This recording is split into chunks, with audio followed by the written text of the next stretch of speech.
and needs analysis, yeah? Absolutely. Very cool. Okay.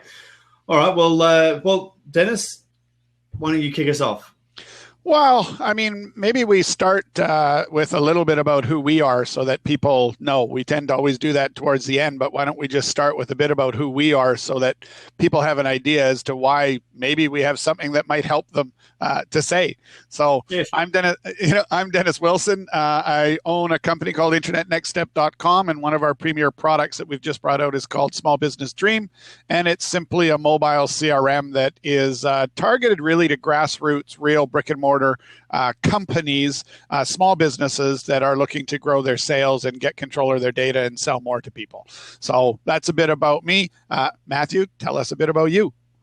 Well, my name is Matthew, and I'm the CEO of Velocity Selling. We are a sales training provider to from everything from individuals. We have an online course all the way through to personalized and customized corporate sales training packages. And we've dealt with teams of up to 500 people at a time. So obviously not all in one place, but we have our founder, Bob Urachuk, has spoken to more than 10,000 people at a time at various auditoriums around the world. So we are, I guess, the experts in buyer-focused selling. And what that means is actually making sure the buyer is understanding the buyer is the most important person in the process, realizing what they need and then delivering to them as we go. So we are about to launch actually in the US in about 10 days, 11 days actually. We've got a mastermind group running in downtown LA at the Millennium Biltmore. So we're pretty excited about that. It's going to take it up to a whole new level. Sounds like a whole bunch of fun. It is going to be, definitely. So one day you're going to be in my backyard and we're going to have a beer together instead of me being in your backyard. Absolutely. So you're in Toronto, aren't you? I'm in Vancouver. Close. Yeah. It's only wider than your whole country to get from one side to the other, but that's okay. Don't come here with your well thought out argument. It's like people come to Australia and say, I'm just going to drive around Australia. You're like, yeah, good. Yeah, okay. Maybe in the next 19 months you might make it. Yeah. Exactly. And it's even worse because you can't even go across the middle in Australia because it just is inhospitably awful through the middle. You have to go all the way around the perimeter to drive around, don't you? There is one highway going right through the middle, and it's the longest, straightest stretch of road in the world. And I think people actually die because they just fall asleep and they just get bored. Sort of go off to the side. Yep.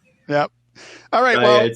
So we're going to jump into needs analysis. So I think what we'll do is you being sort of the professional sales trainer and understanding all these complicated words, and me being the regular Joe that helps people who maybe don't sort of think of this, I'm going to try to attack this from a real true small business point of view versus a sales organization point of view, and have you attack it from a sales organization point of view to see if we can sort of bring some clarity as to why our, once again, misleading clickbait title suggests that these are not necessary things, but rather shed some light on how everybody in sales, and I'm sorry, that means waiters and waitresses too. Oh, terrible, horrible word, you're salespeople. Oh my God, can you believe it?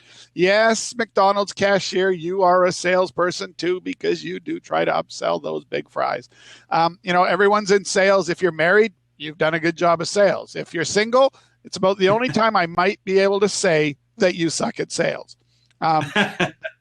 So, needs analysis, I need a girlfriend because I suck at sales. Anyhow, to me, needs analysis starts right from the initial conversation in a restaurant. Hey, can I get you something to drink? Right? Yeah. Needs analysis. If you ask that question, they're likely to say yes. And then you could say, what would you like? And you're starting to assess that, yes, they're thirsty. And of course, you're starting to move down the road without even realizing it to try to get that all important alcoholic beverage onto the bill to get your tip up, except in Australia, where you have to fight even for a glass of water. If you like that, you just go to the wrong restaurants. I went to a great restaurant yesterday. It was a really good experience. The guy actually came over. I was about 11 o'clock in the morning. And he said, look, I think you guys would like a coffee? How about an espresso martini? That's got all the best of both worlds. So I didn't have one because I had a needs analysis meeting to do in the afternoons. But but he was a good waiter. He actually got a couple of things away. So awesome. Take you to some better restaurants rather than Service Paradise. Exactly. Get out of Surfers. So I mean, your needs analysis to me is, I mean, you're whether you're formally planning it because you're selling a big ticket item or you've got a formal sales structure behind you or not. I think oddly enough, everybody's doing a needs analysis all the time, right? Someone walks into a florist shop and anyone any good at their job is doing a needs analysis. You know, what might this person be interested in and how can I add on to that, especially if you're an owner or have any kind of a commission or even kudos from the owner for being so good at selling stuff, right? I remember long ago, I worked in a lumber yard as one of the lumberyard rats and drove the truck and lifted all the heavy wood and did all that kind of stuff. And I just loved the odd time that a customer grabbed me inside the store because my hobby was woodworking. And when a customer grabbed to ask me about a woodworking project, I was probably the most knowledgeable person in the place, and I was only 16 years old, but I'd already built a roll-top desk. So I'm immediately doing a needs analysis without even realizing, okay, woodworking project, great. Seems to know what a router bit is. Awesome. Wonder if he knows what carbide is. Seems to know this, seems to know that, seems to know that. Well, you know what? He's going to need glue. He's going to need this. He's going to need this. And I'm lining up the stuff I'm about to sell this guy because without realizing it, at 16, I'm doing a needs analysis. So, I mean, absolutely. I just think the key is that it's not such a scary thing. It's part of everything we do every day. But if you think it through a little bit and you structure it a little bit, you probably get a lot better out of it. And that's where I'm going to turn it over to you. Like absolutely, and one of the greatest sales that I've seen is when my wife will go to the makeup bar at the big department store and said, "Oh, I'm looking for some cream of some sort." I don't take a lot of notice. Maybe I should, but anyway. So Terry might say, "Oh, well, I need some moisturizer." And I say, "Well, of course, if you're going to have a moisturizer, you need a toner, and if you're going to have a toner, you're going to need one of these, and if you're going to have one of those, you need this." And by the end of it, she's got like a huge row of absolutely necessary things you've absolutely got to have. And $400 later, you're like, gee whiz, do you have time to put all this on before you actually the day's over and you've got to take it all off? That is an expert. That is a person with needs analysis. Oh, do you have dry skin? Do you have multiple various skin tones? Oh, well, you need this thing and you need that thing. You know, that person's asking a question and then using the answer for that question to provide them with a solution. And that's exactly what needs analysis is. So in a corporate environment and when I'm working with clients, we sell everything from websites. Well, my clients sell everything from website solutions, SEO packages, all the way through to corporate change management and business systems integration. So really big stuff. And when you get into that high-level stuff, you're sitting at the boardroom table, you've really got a system to go through. Now, let me just break down the system for everybody. And what we use, and if you like, I'll send you my cheat sheet because even perfect. So I've always got a cheat sheet. I always like to break things down. Always like to just have the titles there. So I go, did I do all these things and just sort of tick them off in my head. So of course, the first thing that you have to do is build rapport, find commonality, and understand that there's a language pattern that you can talk with. I try to crack a joke. Yesterday, I was in a meeting with a dental group, and funnily enough, our meeting time was at 2:30, which was perfect. 2:30 dental group.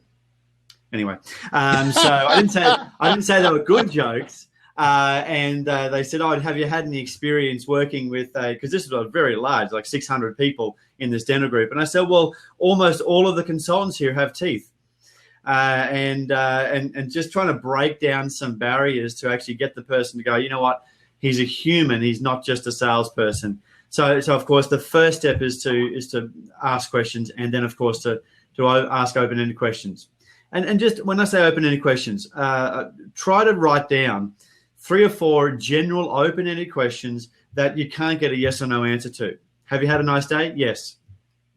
You're not going to, and so you just, and of course, I always walk into the office before I sit down. Thank you for inviting me to your office today, because it shows appreciation, but also shows that they've invited me, which takes some of the perceived power and gives it to me again. because the person asking the questions is the one that holds the power. And I don't like to talk about this being a competition between the seller and the buyer, but at the same time, there still needs to be a respect and a conversation going. And you can't have a conversation unless there is respect.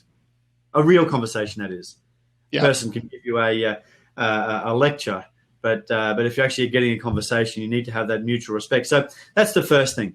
The second part is a time and agenda.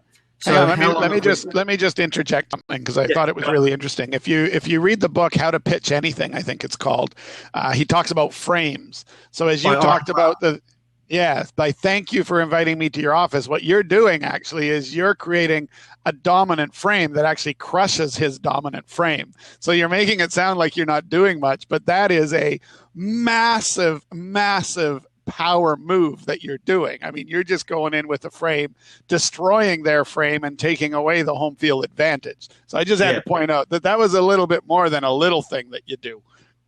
Well, there's a lot of things that we do over the 20 years of doing sales and being a salesperson. And I've read that book, by the way, Oren's book, and really interesting stuff, and stacking and all of those sort of things. And maybe we should talk about that at because that is a really deep subject, and maybe we could get Oren on the line. He's pretty popular, but this guy does $100 billion deals, and it's all about making sure you're the without them knowing it, you're the alpha. That's right. Anyway. Yeah, and if they try to take away your alpha, you get it back right away. And that's some really cool stuff. And just by the way, how I absorb information, and this might help people. I've spent a lot of time in the car and go pick up kids and doing stuff. I've downloaded so many books, stick them on your phone, and listen to them as you go, because you can listen to stuff more than once, and it actually gives you the and it's because he's actually reading it to you. You actually get his passion and enthusiasm. So do look for audiobooks on Audible. They're not a sponsor. Maybe we should get them as a sponsor, Dennis. That's a really great way to get information in when you're not really doing anything else. Brian Tracy says, turn your car into a mobile seminar room. So that's something that Brian talks about. Anyway, so that's the first part is build rapport and mirror and match physiology. And so there's a bit of NLP that sits in there where if a person is leaning forward, also lean forward. Be absolutely intent. If they lean back, don't do it at the same time.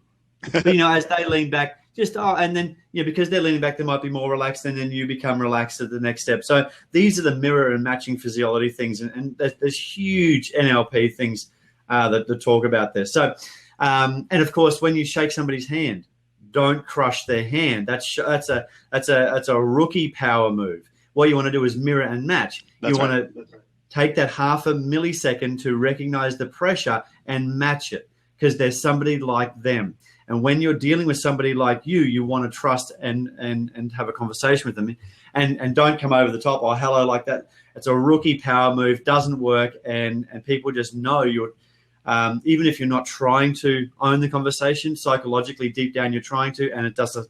It's silly to try to pull that sort of crap. So even if that's your normal way of trying to shake somebody's hand, focus on having to stop it, and don't do that, because that's psychologically submissive as well, which you don't want to be. You want to be a straight shooter. You want to be down the line. That's right. So anyway. As we talk about handshaking, one of the worst things you can do is leave an accidental, poorly done handshake alone. I have had people that have just grabbed my hand the wrong way, and it wasn't a good handshake, and it makes me feel like crap. That it's making them feel like crap. So whenever that happens to me, I go for the big frame. Hang on a second. We missed. Let's try that again. Absolutely. Touch on the top of the on the top of the arm, and then give it a two-hander. So that's right. Perfect, great.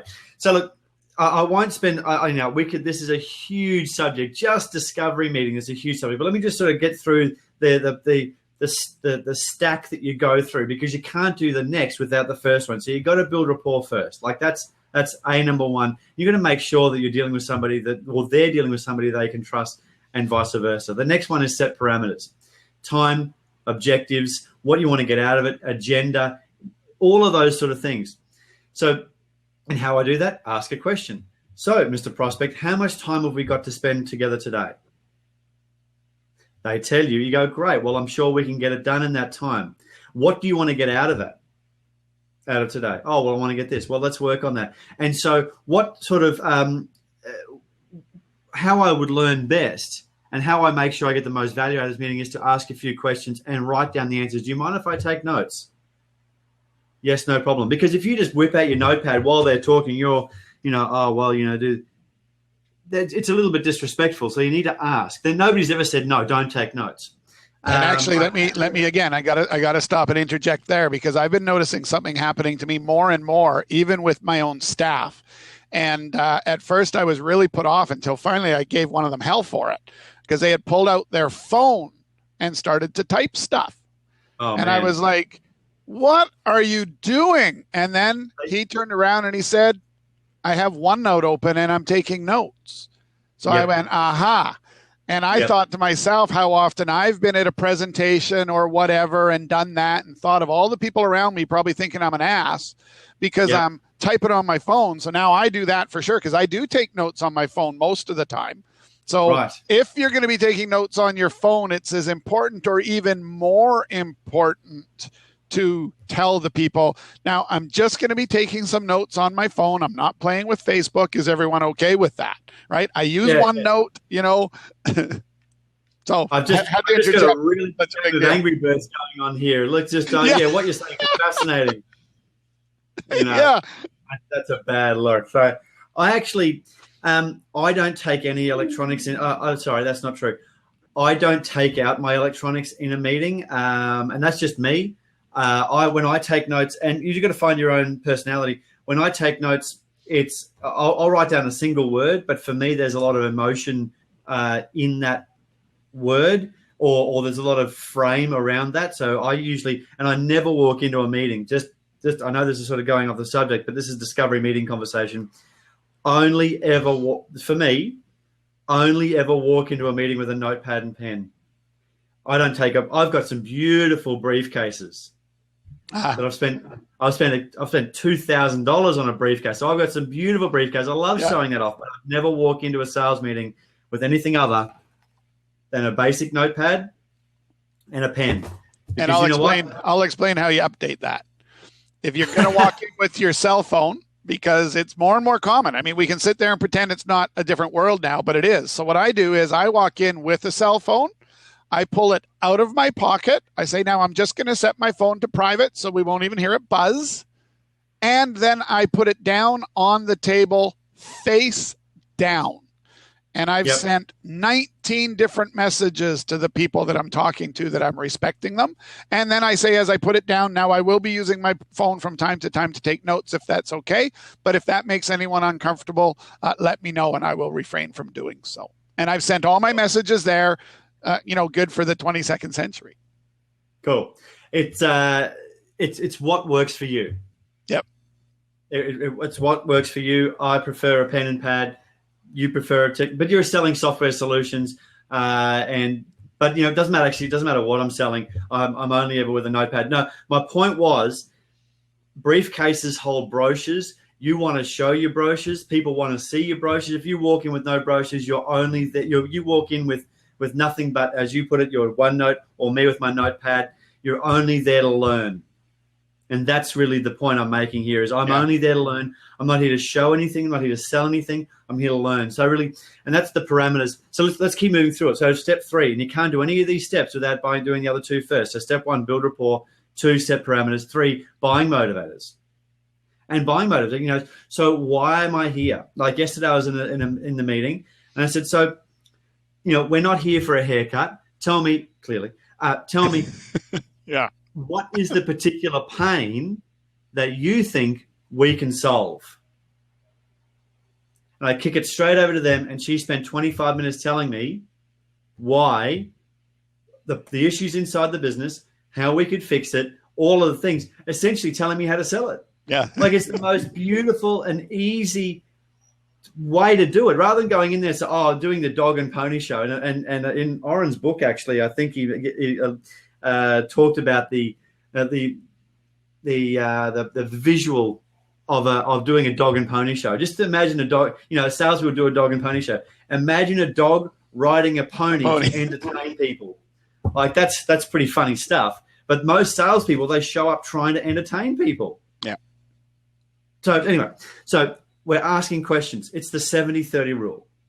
Okay. In this section, it's 70-30. 30% questions, 70% them talking. Is there any space in this section for you to sell anything? Nope. No. Not a damn thing. You're asking questions. And yesterday was a really interesting conversation. I asked questions across the entire scope of business. She kept coming back to one thing. I kept parking that one thing and asking about other areas until she said, "No, I think this is the one area that we really need to focus on." So then from now on, all I need to focus on is that. She said this, but I didn't just give that as I've got one hook. I want to make sure that I've covered every aspect of the business, every potential area that we could help. They go, "No, we just need this." So guess what my proposal is going to have in it? Just that. That's right. And so towards the end of the meeting, I was saying, well, it sounds to me like you're really experienced in this business. You know what actually we need to deliver. What do you think we should deliver? He told us. So if I come back with basically what she told me, we should get the deal. So anyway, I think to add again to what you're doing is I think it's important to point out that just like you're doing right now, you're asking the questions and then you're shutting the hell up for 2 or 3 seconds to let them respond and start talking. I see this go wrong more and more and more and more with salespeople in that they ask the question and before the customer even starts answering what they asked them, they start answering it for them. So like the pregnant pause is your friend in a needs analysis or in the sales process all along. Put the ball over the net and wait for it to come back. Don't go chase it over the net. Absolutely. And also another really key point is to, when they're finished talking, pause a beat. Make sure they've finished their thought. So many salespeople, and I see it when I'm doing coaching or see it when I'm sitting in the meetings, is there as the person's talking, they're like, and then the person sees this. People aren't blind. The prospect sees this, the buyer sees this, and they go, "Well, I'm just going to stop talking now because clearly what they say is more freaking important than what I'm saying." Yeah. And I am guilty. I have to work so hard to not interrupt, so hard to not as well. Yeah. And every time I do it, always has so much better outcome than when I just let myself get all excited and go crazy, right? Absolutely. So I've got a little trick that I use because there's obviously elements of what we have in various sales. What I use a trick, and if a person says something that's important to me, I actually – and it's not, I hope it's not too obvious, but I'll sit there and be listening, and then I'll press here on my hand when I've found a word or a phrase that I want to circle back to, and I'm just sort of sitting there and I've anchored that phrase, so they can keep talking, and there might be other phrases, and I'll replace that phrase with another phrase. So it's just a memory trick for me to go, all right, so this lady yesterday talked about culture, and we're big on culture. Well, that particular client was big on culture, and so I'm listening away, and I'm like, okay, cool, and talking away, and she talked about systems. So I put another. So by the end of the conversation, I had these two fingers pressed here and here. I knew I needed to talk about, and I had my hands still folded and looking in her eyes, and I knew I needed to talk about two things. And I just went, oh, well, you mentioned two key, really interesting areas that I think we can genuinely help on. But just tell me a bit more about your culture.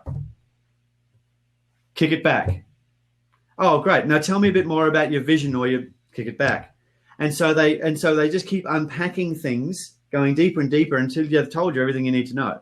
Mm-hmm. So the next part is, of course, you ask them open-ended questions around that. And of course, how long has this problem existed? What have you done to fix it? These are all open-ended questions. How much is that costing you? Have you really looked at it and tried to unpack what it's costing you on a day-to-day, week-to-week basis, financially and cultural-wise? Well, and they go deeper and deeper and deeper. All I'm doing is asking the questions, picking up one or two areas, and going deeper and deeper. So look, the fourth part is and this does go, this works out really beautifully, but it feels counterintuitive. We talked next about financial ability. Okay, so we've built rapport, set parameters, we've understood the problem, and then we talk about financial ability. Have you got a budget set aside to fix this problem? But I think it's also important that what we talked about last time was we had talked a little bit about making sure that you're talking with the prospect. So obviously you've already qualified the fact that they should have a budget or they can make a budget. Otherwise, you're not going to go waste your time to talk to them to find out they didn't have money. You know, in my MLM software business, I used to do the whole thing showing how much I could help them. And then I'd get to the end. And as soon as I said about the money, they'd be like, well, I can't afford that. Now, I'll tell you, the very first thing I say on an incoming call with MLM software is, okay, so, you know, most people want to know about the pricing. So how about I share with you our unique share in the risk methods? And I actually use that as the very first part of my needs analysis. And I'm off the phone with 50% of the call-ins that are unqualified, thanks Google, literally in about 39 seconds. Because it became such a waste of my time to spend an hour to have them love me, but still not have enough money to spend on me. So I flipped it all around and just started eliminating them. But that's an inbound call versus a researched sales appointment. Yeah, absolutely. So we wouldn't have made it to their 12th floor, the entire floor of the building overlooking the river boardroom without me understanding that they had financial ability. But, you know, what I really was unpacking there is, do you have the capacity or do you have a budget set aside? Yep. And then I even go so far as to say, well, and, you know, we understand how much it's costing you. What have you got set in ballpark figures? What have you got set aside to actually fix this? Oh, so you try to get how much they have before you even go down the road of how much you're going to want. Yep. Because if they say we've got $50,000, well, you know, that's actually going to be around about 25% of what we can actually do. But that's okay. What we'll do is we'll fix. So we need to drill down and go, we can fix this bit. Don't discount. We just reduce services. Yeah. Nice. Nice. So that's that. Of course, we talk about decision process other than yourself. Now, everybody should write this down. And I know that I've spoken about this on pretty much every one of our calls. Other than yourself, is there anyone else involved in the decision process? That's so important. And, you know, often you're talking to the head of whatever division and they say, well, of course, we're going to have to run it past X. That's fine. And so how do we, and then, of course, you sit next to them, how do we position what you want to achieve with them? So as soon as there's another decision maker, you should know this already, but, of course, you want to make sure that you get it out. And you need a checklist. Other than yourself, is there anyone else involved in the decision process? Yes, great. Or no, fantastic. So then the next part, step 6, is summarizing. Okay, so from what you've told me and what I've been hearing, is it correct that you've got this, and this problem? It's costing you X, Y, Z. You've said it's costing you this much in as much as this in money, and this is the budget and this is the time frame. Is that accurate? Great.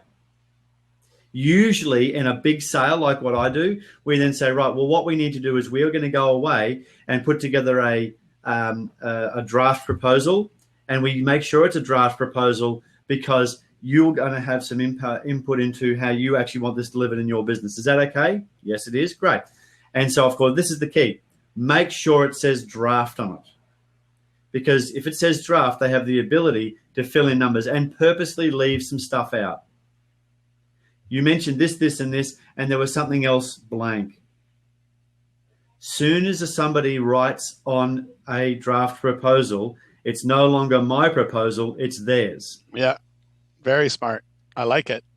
Soon as they edit and kick it back, it's their proposal. And then who gets to accept the proposal? You. Me. That's right. I think you're right. Let's go.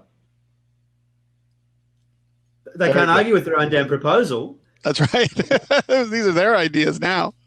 Their idea. But of course, so the next step is prescribing solutions. So you would be horrified if you walked into a doctor's office and they went, I've got a pill for you. No, hang on, I haven't told you about what I've got wrong. No, we've got some amazing pills. Right? So the same thing with salespeople. You want to make sure that you're actually selling today and educating tomorrow. So if they say we've got an issue in this bit, fix that bit, then you can say, once you're in there working with them, now, by the way, we've got all of these other areas that we can help you with. Just sell today, educate tomorrow. If they're only talking about one aspect, don't get into a whole other, some businesses, seriously, when I first get have a capability statement like 6 web pages long, and it's just exhausting. But what I've told them to do is find out the problem, provide the solution, then say we can do all this other stuff. It's a much more effective way to get the deal sooner, because what happens is the prospect goes, well, let me go through and look at all the things you have. Oh, there's lots here, and we probably need to have 94 board meetings to discuss all of these topics. But the really interesting, or the key, is fixing this bit. Then you become a trusted supplier. Then you become incumbent. Then you can fix everything else if that's what you want to do. Mm-hmm. And that's it. Oh, and of course, the last part is account retention and continuing and getting referrals. Yeah, so which in my lingo is what turns the sales funnel into an hourglass, because it's actually the selling more to them and getting them to tell their friends that is the most profitable part of any transaction.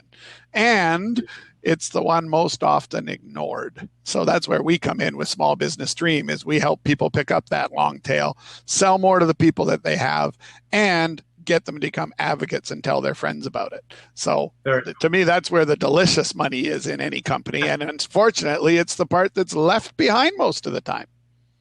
Set up a referral program.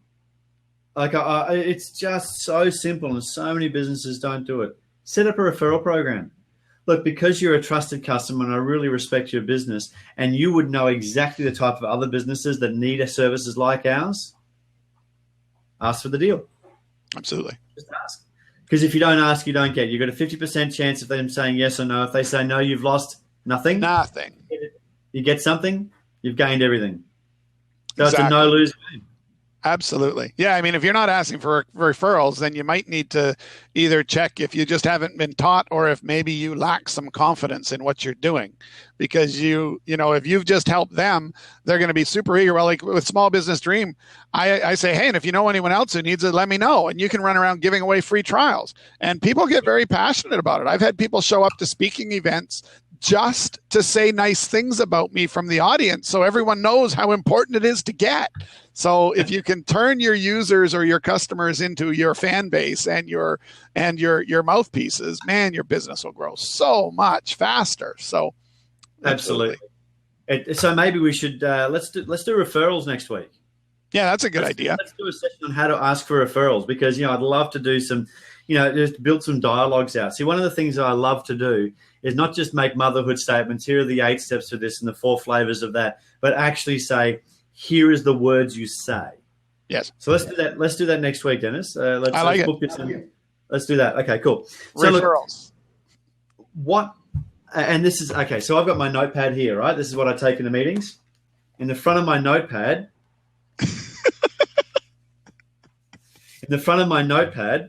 is my cheat sheet. Yeah. Okay, I've been selling for 20 years. It's all about providing a good service and teaching sales. I still have my cheat sheet sitting in the front of my book, because at the beginning of a meeting, and this is why I love scripts as well. This is why I love dialogues and scripts, and because this is the best version of me. And so I go through. So I don't know if you can see it there, but step 1, build rapport. Step 2, set parameters. So it's actually, you know what? If anybody wants that cheat sheet, let me know in the comments, or flick me a message on direct message on Twitter, and I'll send it to you. Because it's actually really great stuff. It's so powerful to have that in your front of your notebook, or maybe as a saved document on OneNote. Actually, I've got OneNote, and I dropped a document on there, then I tap on it, and then I have to go through 2 different menus to open the friggin' thing. So anyway, that's probably my issue, not being as high tech. You need a Surface. You just push the button on your pen and it just opens it all and works. Perfect. So that's the structure of a discovery meeting. Now, look, let's talk about that McDonald's employee. Are they going to go through the 8 steps? Well, probably not all of them, but you think once you've walked into a Macca's and stood there, they pretty much mow down the first 6 anyway. You know, they don't really need to build rapport because but hello, how can I help you? If they said hello, jam it up, you shove it up your jumper, you're probably, well, you know what, I'm out of here. So they're still taught to be nice. What do you need? How can I help? Would you like this? All of those things are just in a compressed format. Yeah, exactly. And that's why I think that it's interesting that the needs analysis is happening no matter what. Flower shop, the people walk in, if they walk in with a bunch of the flowers you sold them yesterday, they have a different need coming towards you than if they come in with a big happy smile on their face, dressed in their best suit. You're doing a needs analysis from the second they walk through the door if you're any good at your job. Clothing store, same thing. If somebody walks in that's super skinny, you're immediately going, okay, sort of seems to be this style, sort of seems to be that. Can I help you? What are you looking for today? A lot different. And even then you'd start to prejudge or qualify, depending how you think about it. If they walked in with 15 other companies' shopping bags on their arm, you might get a little more excited than if they walked in with nothing, or they walked in with the expensive brands versus the cheapest brand on the street. It's all still a needs analysis. It's just not necessarily done in an organized format. A lot of it could be done just with your look, which is a bit scary because it could also be wrong. Your proper needs analysis is perfect because you're actually forcing them to go through it. When you're guessing at it, because you're not asking those questions to validate what your first impression was, maybe that's not as good. So your clothing store person needs to get good at making that assessment and then asking all the questions in the needs analysis to verify their assessments were right. Absolutely. And one of my favorite things to do with shop assistants is, hello, how are you? Terrible. They're not listening. They're not listening. And as soon as they go, oh, good. Well, if you need anything, I'm over here. Well, they've basically straight away broken rapport, and I'm not going to buy anything from there. That's right. I'm leaving. But if you're going to ask a question, make sure it counts. Hello, can I help you today? Is not a question you want to ask. It's one of the most basic questions you can ask. Hello, have you been to our shop before? Yes, I have. Great. Well, it doesn't matter what the answer is. Well, that menswear is over there, ladies' wear is over there. Is it after you anything in particular? Yeah. Just that question will open up 1,000 more opportunities than hello, can I help you? Because we really know that hello, how can I help you is hello, you're annoying me. Get out of my shop because I'm getting $15 an hour and I don't want to talk to you. Oh, wow. That's right. I forgot you're in Australia where a person like that gets $15. Here they'd get 11. In the States, they'd get 6. So they'd be paid what they're worth over here. actually, I think they're getting about $22 an hour here now. I think you're right. It's ridiculous. Yeah, we wanted to get someone to come in and just sort of be a general helper and sort of clean the place up and keep it nice. And then we found out that we had to pay them $15.83 an hour. And I was like, okay, well, we're going to keep it nice ourselves. Well, that's for your office here, is it? Wow, I was blown away. That was the first time I realized that Australia's minimum wage is $15.83 if you're over 18, I guess it is, right? Or something or over 21. There's some graduation on young people. So find a young person to clean your place up. It's a little bit cheaper. They'll just take twice as long because they're too busy on their phone. That's right. On OneNote. Yeah, sure. So look, if we got any questions from the audience, because last week actually 2 weeks ago, we had a really great conversation with a chap who was in the, not mobile home, but camper van, RV. What do you guys call it up there? Mobile homes, RVs, camper vans. I think camper van might be the only one we don't use so much. I don't know. I spend so much time in Australia. I start to think your words are our words and our words are your words. But anyways, RVs. Winnebago is sort of the I guess it's a brand name, but it's a brand name. Everybody knows what we're talking about. So So look, if anybody wants to dive in and ask a question, let us know your the process you go through in discovery. If there is any salespeople on the line. because that's what we're here to do. It's a much more interesting conversation when somebody else joins in, because Dennis and I have known each other for years, and we can entertain each other for a long time, but right. It's better when somebody else jumps in. Makes for a better podcast to follow too. Exactly. So are we doing are we doing this in podcast now?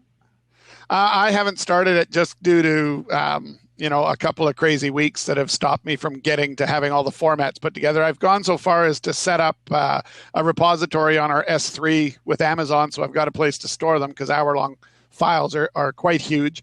So I've gotten that far. I've started to play with our blog setup and stuff so that we can eventually just push it all in through the Sales Rants name. It's coming along, but I'm not as far along with it. I just need to get the process down, and then I can turn it over to my guy and say, look, every Tuesday you need to go scrape these files and set it up for us. But I just haven't finished learning how to do it yet. Okay. Oh, you go and learn stuff, do you? Oh, yeah. Well, sometimes, because if I learn it first, then usually I can find a more efficient way to sort of work it through my stuff, especially stuff like this, where I'm just going to get someone who knows nothing about it to actually take care of the actual doing of it. So it's usually faster if I go learn how to do it and then teach them how to do it, and then offload it to them. So I unfortunately, I don't have someone at the level of go learn all this kind of stuff that's available. I'd be taking a full-blown developer and pulling them away to do podcast work, which would never make financial sense. So instead I do it, and then I just have to work longer. It's no big deal. You just don't want to pay too much. That's right. I'm too cheap. Yeah. And I'm curious. I'm curious to the point of costing myself money most cases. So, nice. I can sell like crazy, but I'm not very good at managing myself. Because it's like it's in the evening up there, right? We're only 4:15 in the afternoon right now on my side of the country. But if you get over to New York, you're 7:12 in the evening. And if you get all the way over to Prince Edward Island, I think, or Nova Scotia, anyways, in Canada, you're actually 7, 8, 9, 10, 11. No, sorry, 4, 8, 38, 45. So it's actually 4.5 time zones across Canada. Yep. Bit of a disaster. Okay, so look, so in relation to the needs analysis and understanding, we've talked about how needs analysis occurs in really small businesses and in businesses that I've worked in. The challenge, of course, is being able to go through the process for a lot of people. Is they want to. Salespeople are often said, "Oh, well, you're you've got the gift of the gab, so you should be a salesperson," or some crap like that. It's actually having the ability to not talk. Like, that's one thing that I've found really challenging for me in my career, is because you come up with ideas, and salespeople are often quick thinkers. Somebody says something and they go, oh, they dive on it. And that's why I use my anchoring little trick. And I learned that actually from a friend. He actually would in the conversation, but his was too obvious and it was too off-putting. He would actually be like talking to you away, and then he would cross his finger and keep talking to you. And then, of course, now I'm focused on that finger being crossed. And what is he doing with that hand? Or and you know that he's checked out. You know that he's just desperate, waiting for you to finish your conversation. So just find an anchor that you can use if there's a piece of the conversation you want to actually grab onto. So because I speak to people like this, or I'm sitting at a boardroom table, they're on one side, I'm on the other, or me and my team are on the other. Just park it. As I said, I use that various ways of going, that's the bit I can talk about. Because a lot of times people do spend a lot of time talking about stuff that's not relevant to what you can actually deliver. Because in their answer, they might give you this huge answer, and we specifically do this little bit. You go, right, well, I just want to focus on that bit. So tell me a bit more about your culture. So tell me a bit more about your values, and we can help you work on those things. So those are the areas that I would think are, for me, a nice trick to do in a meeting. Just make sure it's not too obvious. Don't go and write something down and then just check out. Yeah, and I want to go back to a little bit you were talking about image flexing, because I remember the first time I read about image flexing, I thought it was just hocus pocus. I mean, I really did. And then the sort of the devil inside me came out, and I thought I would just see if I could actually get someone who understands image flexing to play along with my antics. Yep. So then as I noticed someone was image flexing me, I started to do stupid stuff just to see if they would follow. And when I saw how amazingly powerful it was to just play with people that way, and then I got the devil to go away and realize how much better people felt about you when you did that. Because I had to learn not to be this guy all the time, because I'm just intense and I'm on my knees and I'm excited, and I'm just always excited because, life's a good thing and it's exciting. So I had to just, the hardest part for me to image flex is someone, you're okay because you have your crazy moments, so I can deal with that. But someone who does the super laid back and super slow, it almost physically hurts me to image flex that. Yeah. But what's weird about it is I find with image flexing, the more difficult it is to image flex somebody, the more important it is to be image flexing that person. Because people in the middle, nobody really knows if they're image flexing or not, or if it's just normal behavior. It's when you get the outliers, for me, that it's so much more energy, but it's so much more powerful. So if people don't know, that's matching and mirroring. That's so if a person's using lots of hands, then as you're talking, it'd be a good idea. I use lots of hands. I'm always, because I'm illustrating and I'm a keynote speaker. So I actually, during some of these, I want to get up and start talking about things and moving around. So that's something you should probably think about. But also, once you've sat, let's say you've got a person who's giving you these ones. Once you've done that for a count of 10, you can actually start coming forward really slowly, because you can actually get them to come with you, and which actually raises their level of attention and moves them out of their groove. And once you've got that, sorry, super funny story about that. I was in grade 5, so that would mean I would have been about 11 years old. And I had read some book that said that you can get people, especially if you're in a crowd, you can get people to follow where you're looking. Oh, yeah. And I was like, really? So I got a bunch of classmates together, and we started to always look to the opposite side of the room that the teacher was speaking from. And sure enough, she'd walk over to gain our eyeballs, and we'd go look the other way, and she'd walk back over. So in grade 5, I had learned the power of it. I don't know that in that case that's really image flexing or not, but I certainly learned the power of a crowd focusing on one thing that the person speaking doesn't want them to. And I don't think the person speaking is even aware of it. But boy, oh boy, could we move that teacher around? So absolutely. Well, what's going to happen if you're walking down the mall? In Australia, a mall is like an outside thing. So if you're walking down the street and there's somebody doing this, looking up, it's almost impossible for you not to go. That's right. What's going on? And then you do it, and the other person's like, now there's 2 people doing it. Well, now that's right. So it's people are curious, and of course it probably goes all the way back to how humans work. Is they go, right, well, if there's a snapping twig in the jungle, well, geez, that's might be a lion trying to eat me.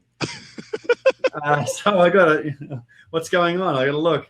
And so, because we're not necessarily a herd animal, but boy, oh boy, there's a lot to be said for the fact that we've had to grow up and survive in packs as a species, because we're not the fastest or the most robust or anything. We're just the ones that can operate in a group the best and adapt.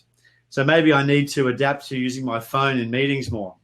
Well, I'd be inclined to more consider who you're going to meet with. And if they're very IT savvy, you could actually earn points by using your phone versus a notepad. And that's where I start to get it. Well, to me, I think you always have to adapt to who you're going to see. So, for example, back in my MLM days, I would show up to do a presentation, and I always had all the coolest gadgets and laptops and whatever. And I would always start that presentation by pulling out the boring old paper flip book that the MLM company had provided. And then I would switch over to my laptop part through it, because I learned a very, very difficult lesson in that when I was showing it from my laptop, for somebody who's uncomfortable with laptops, and this is 15 years ago, so there was people that were just legitimately still uncomfortable with technology then.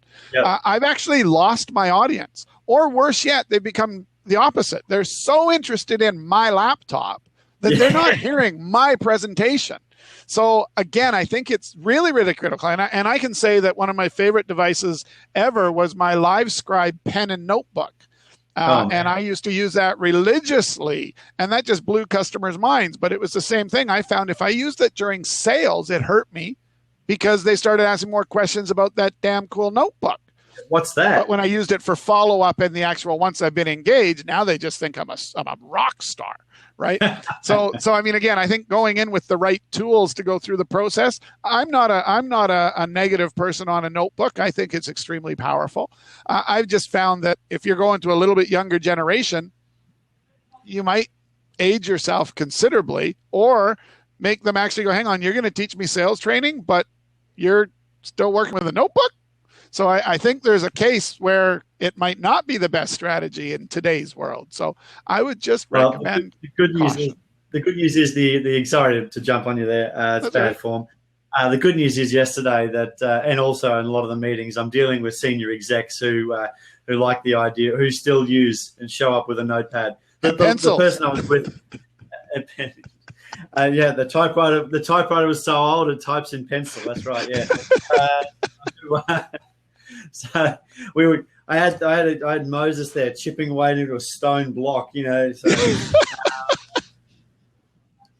anyway, I'm just trying to offend everybody evenly now. That's right. That's right. Don't want to leave anyone behind. That's right. I don't know anybody else I can offend. Hey, look, we're almost up to the hour here, Dennis, and hopefully people have got how we do it. So let me just quickly summarize. I'll use my notepad, so my little thing here.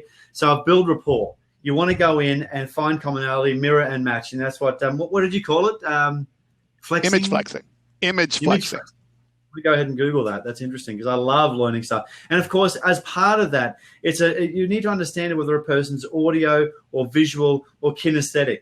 Ask them some questions and try to pick up: are they seeing? Or what I see the management team doing is this, or what it looks like is that. Well, that person's going to be a very visual person. So in your conversation, you say, so what does that look like in the future? So how will and you just go like that. So, of course, if a person's talking as an auditory person, so what I'm hearing you say is this. And you need to listen for those words, those ways of structuring. And of course, if a person's kinesthetic, they're going to be talking about feelings. How will it feel in your business when these things happen? So I need to be hearing those, seeing those, or feeling those answers as you go through. So that's mirror and matching. The next one is setting parameters. How long we got, can I ask questions, things like that. Third part is buying motivators. I'm going through this quickly. Third is buying motivators, 70-30 rule. Fourth part is financial ability. Do they have their money and do they have the capacity? And if a person says, oh, well, we don't really have a budget set aside, well, what do you think it should cost to actually fix this issue? Nothing? We want to make sure that people understand what's going on. Fifth is, of course, decision-making process. What do you normally go through to get something like this implemented? And, of course, other than yourself, is there anyone else involved in the decision process? Summarizing, you want to find out their buying motivators, what's important to them. Seventh is prescribing solutions. We want to prescribe, not present. From what you've told me and the way that it hurts, this is a solution for that particular pain. Do you agree? Yes, I do. Great. And of course, the last part is account retention and referrals. So there's your 8 parts of the buying discovery session that I would use here at Velocity Selling. Is there anything you want to add to that? No, I think it's really, really quite cool. And I think it's even cooler how those same things. I mean, I keep going back to the small business world where it's a restaurant owner or a dry cleaners or a industrial salesperson or whatever, and how all these steps are still going on. But like you say, a bunch of them sometimes get collapsed. A bunch of them take a bit more time. So it is interesting how anybody who thinks that all this stuff is only for the big sales guys, they're just not right. This is the same standard stuff it just doesn't get quantified a lot in the small business world. We don't think of ourselves as salespeople, and maybe a little bit more focus on those 8 steps and seeing which ones you maybe shouldn't be collapsing that you are may just increase, anybody, hair salon owner or hairstylist or plumber or anybody's ability to do a better job in representing themselves in their business and increasing their sales. So yeah, very, very interesting stuff. The more questions you ask, the more ways you can serve them. And that's what I think is the key, is you know your subject better than anyone else, hopefully. You've developed your level of competencies and you understand all the things you can deliver. Ask some really great questions. We've found some customers need this. Is that going to apply in your business? Or how are you dealing with this? Or how often has something like this been an issue? And you'll find that you'll be able to sell more faster by talking to them in their needs. I'd love a copy of that, because then what I can do is, as I do post these things on YouTube and stuff, I could put a link to download that page right under the YouTube video, so that even people who find us, 6 months from now can still get a referral back. Make sure your logo's on it and your company details are on it, and let's get it up there for public consumption. Cool. I'll have to edit it, because this is genuinely actually my cheat sheet. So I'll get stuff put on there. So Dennis, we usually take the last couple of minutes to sort of talk about our businesses. And I know we sort of introduced us. So Dennis, I'd love you to, because I love the Small Business Dream product. Can you just tell the nice people a bit about that?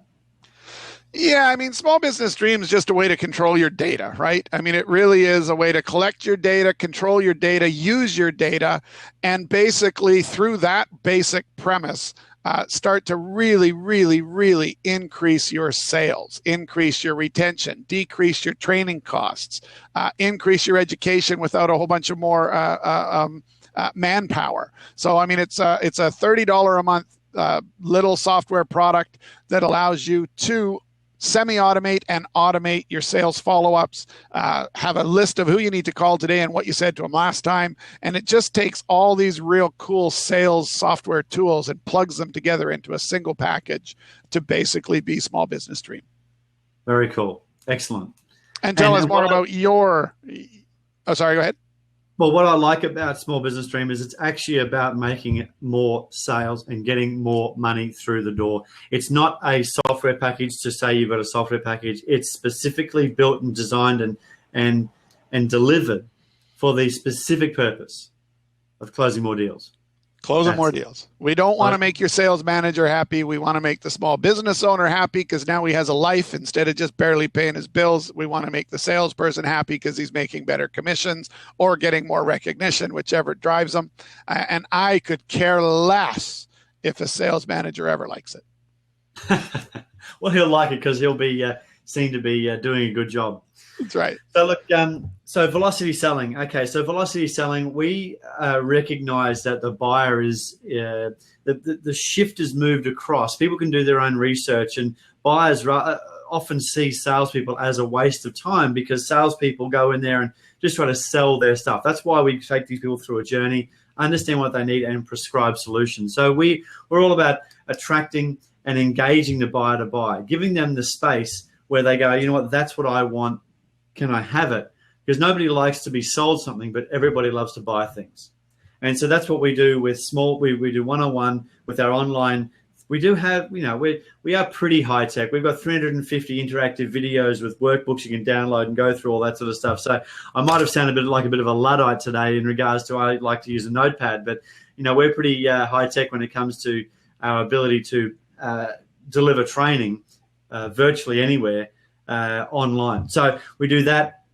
Also, we've got the ability to go in and customize sales training for everybody and go into a business, work with, rewrite your scripts, train your salespeople, raise that bit, the multiplier in your business. You've got leads coming in, you've got an average dollar sale. If you find a way to increase your sales by even a small percentage, that conversion bit, that's the part that's going to make that's going to make all the difference, because you've already spent all the money. The bit on the conversion is not going to it's not extra cost, it's just extra money. So it's the profit, it's the gravy, it's the bit where you buy your friggin' yacht. That's the bit. That's the I bit like that bit. That's my favorite bit. That's the bit. All the marketing, all the costs, and all the stuff that goes on, and the average lifetime value of a client. Understand that. Maybe we should do another session about lifetime value. But the bit about sales is such a great subject. The bit with actually doing the conversion. So Velocity Sales, we're also launching in the Biltmore Hotel next.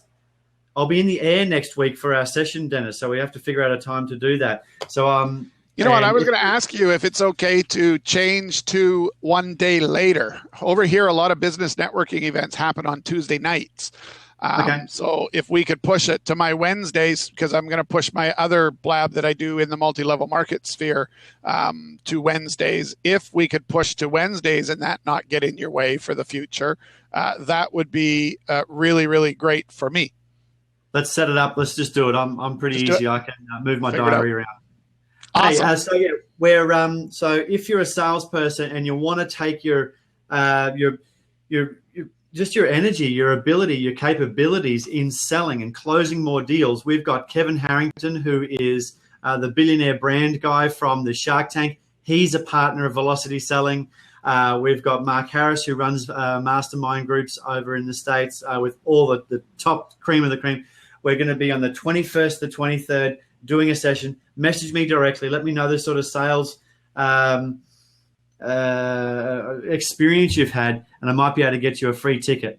So that's going to be that's a pretty cool session we're doing for 3 days in downtown LA. So hope to see a lot of you there. Thank you, Dennis. I know we've gone over time. Thanks, Matthew. Yep.